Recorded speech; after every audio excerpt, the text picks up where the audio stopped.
Okay, paano mo lalambingin? Lawayan mo sa pusod, lambingin mo. Kasi may pera usog, I love you, pera usog. Ganun. Nausog ba? Sabi nga po, communication talaga. Gawin mo!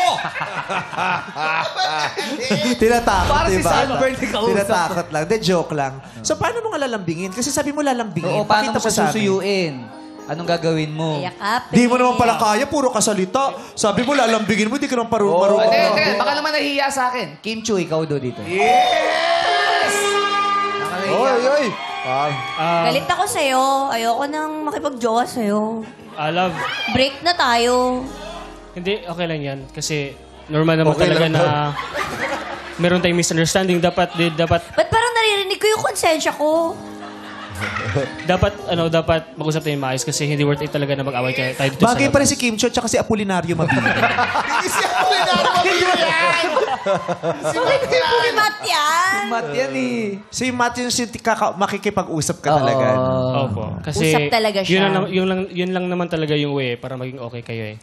Kaya nga misunderstanding kasi meron Is the kayong key. Misunderstanding is the key. Hindi pagkakaunawaan. Communication is the key. Misunderstanding. Ganun gagawin mo sa public? Sa public kasi kayo nag-away. Ano daw gagawin mo eh? Opo. Kausapin ko lang talaga siya. Ipaintindi ko talaga sa kanya na hindi talaga worth it na mag-away tayo sa labas kasi maraming tao eh. Pero kung hindi ko siya ma-handle, siguro, kasi meron talagang ganung babae na sobrang lakas ng boses pag kahit na tapos hindi nagpapahawak ganun. Oo, yung pag hinahawakan mo yung... Hindi yung ganun. Tapos, Huwag mo akong hawakan. hintayin ko lang talaga siya na Sige, lumapit ko. Pag-usapan natin ito sa park.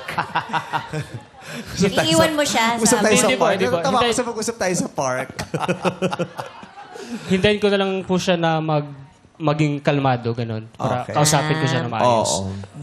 Yeah.